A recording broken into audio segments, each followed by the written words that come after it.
Salam kasih dalam Tuhan kita Yesus Kristus.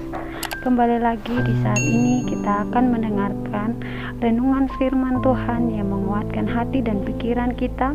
Namun mengawalinya, mari kita berdoa. Ya Tuhan Allah Bapa kami di surga, kebutuhan terbesar kami di saat ini ialah mendengarkan pekabaran firman Tuhan. Urapi kami dengan kuasa Roh Kudus ya Bapa, agar pekabaran firman Tuhan ini dapat memberikan penguatan bagi kami yang mendengarkan, dan melalui kuasa Roh Kudus kami mampu untuk melakukannya dalam kehidupan kami. Terima kasih Bapa yang baik, di dalam nama Yesus Kristus kami berdoa. Haleluya, amin. Judul renungan kita di saat ini yaitu Belajarlah Menghargai Orang Lain. Ayat renungan terambil di dalam kitab Yakobus 2 ayatnya yang ke-8 yang berbunyi demikian. Akan tetapi jikalau kamu menjalankan hukum utama yang tertulis dalam kitab suci, kasihilah sesamamu manusia seperti dirimu sendiri. Saudara-saudaraku yang terkasih, hidup saling menghargai merupakan salah satu komitmen bersama untuk menjaga tatanan kehidupan agar tetap rukun dan damai dalam kemajemukan atau perbedaan. Banyak kita jumpai dalam kehidupan keluarga, hal saling menghargai sering diabaikan. Kakak beradik bertengkar, bahkan sampai tak saling bicara. Mulai dari masalah yang sederhana sampai yang pelik. Anak yang lebih muda tidak lagi menghargai kakaknya, demikian pun sebaliknya. Bahkan anak yang sudah menikah banyak kali diperhadapkan pada pilihan antara pasangan hidup atau orang tuanya. Bisa juga antara saudara dan iparnya, dikarenakan hidup yang tidak harmonis antara satu dan lainnya. Lantas, apa artinya menghargai orang lain?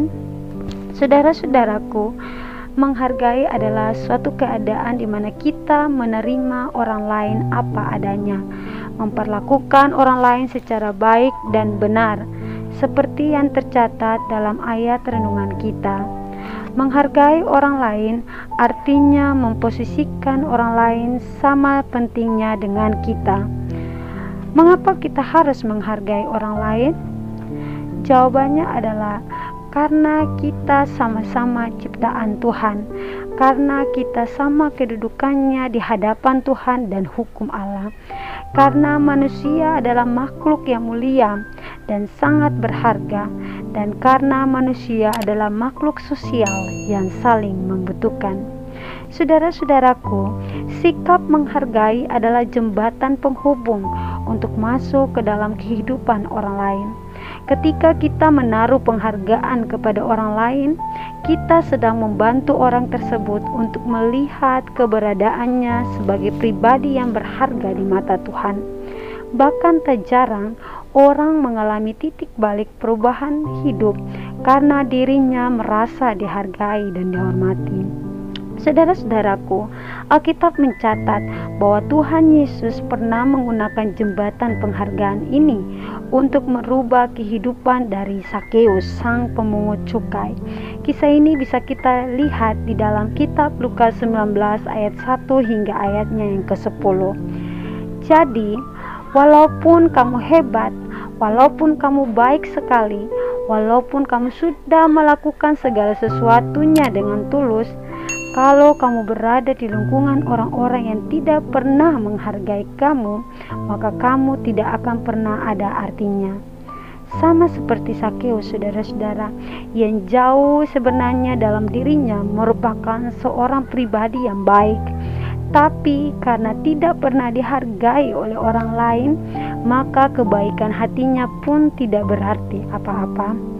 Saudara-saudaraku, sikap menghargai ini seringkali kita lupakan dalam membangun hubungan dengan orang lain.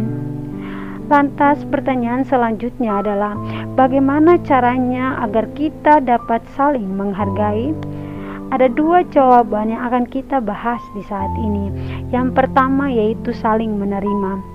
Sebab itu, terimalah satu akan yang lain, sama seperti Kristus juga telah menerima kita untuk kemuliaan Allah.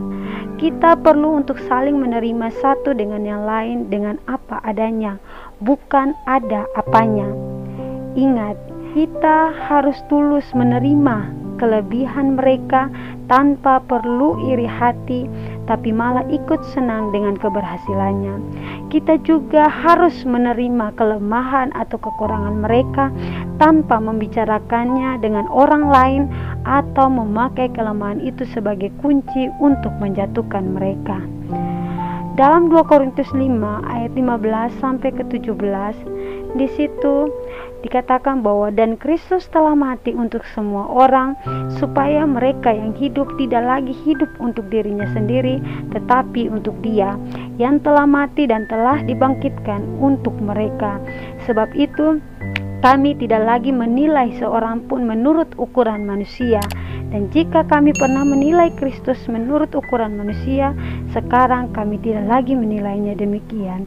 Jadi siapa yang ada di dalam Kristus, ia adalah ciptaan baru. Yang lama sudah berlalu, sesungguhnya yang baru sudah datang. Belajarlah untuk saling menerima dan menghargai orang lain. Yang kedua adalah saling membangun. Saudara-saudaraku, sebab itu marilah kita mengejar apa yang mendatangkan damai sejahtera dan yang berguna untuk saling membangun. Di dalam Roma 14 ayatnya yang ke-19 berbunyi bahwa sebab itu marilah kita mengejar apa yang mendatangkan damai sejahtera dan yang berguna untuk saling membangun. Mengejar damai sejahtera dan hal yang berguna berarti membuang segala kepentingan pribadi dan egoisme. Sebab di mana ada kepentingan pribadi dan ego, di dalamnya pasti ada iri hati. Di mana ada iri hati, pasti ada segala macam perbuatan jahat.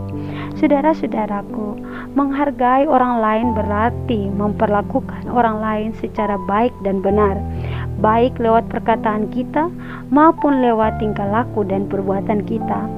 Menghargai orang lain adalah wujud ketaatan kita kepada Tuhan. Jadi, siapapun yang tidak mampu menghargai orang lain, sesungguhnya dia adalah pendusta, munafik, dan tidak takut akan Tuhan.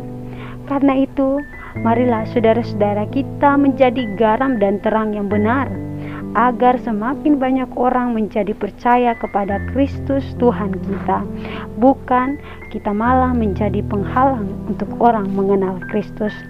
Di dalam Matius 7 ayat 12 berbunyi bahwa segala sesuatu yang kamu kehendaki supaya orang perbuat kepadamu, perbuatlah demikian juga kepada mereka. Itulah isi seluruh hukum Taurat dan kitab para nabi.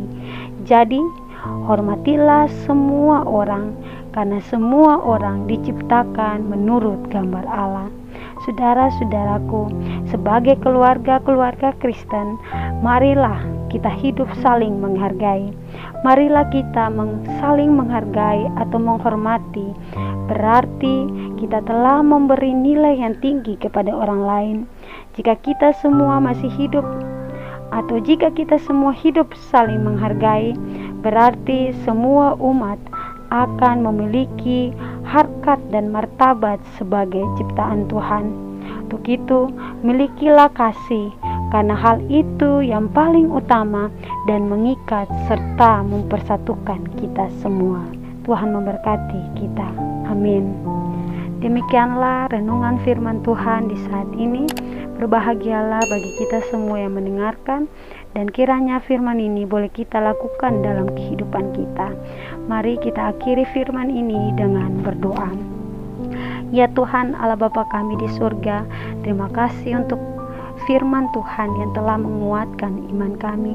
Terima kasih untuk firman Tuhan yang telah mengajarkan kami bagaimana caranya kami saling menghargai sebagai umat-umat Tuhan. Ajarlah kami untuk menghargai sesama kami, orang-orang yang berada di sekitar kami, agar kami menjadi pribadi yang dapat memancarkan kasih dan terang Kristus. Bapa di surga, apabila masih ada dalam diri kami rasa egois dan mementingkan diri sendiri, kiranya Bapa mengkikis itu dari dalam kehidupan kami, agar kami boleh menjadi pribadi-pribadi yang berkenan di hadapan hadirat Bapa. Berkatilah para pendengar-pendengar firman Tuhan di saat ini ya Bapa, dengan segala pergumulan dan doa-doa mereka. Kiranya Bapa mau sendengkan telinga pengasihan Bapa untuk menjawab setiap permohonan doa-doa mereka. Di saat ini ya Bapa di surga, kami menyerahkan seluruh kehidupan kami di dalam tangan Tuhan. Kiranya Tuhan sajalah yang akan menyempurnakan doa kami di saat ini, sebab kami berdoa bukan dengan nama lain, melainkan dengan nama Yesus Kristus, Tuhan dan Juru Selamat kami. Haleluya, amin. Terima kasih, Tuhan memberkati kita semua.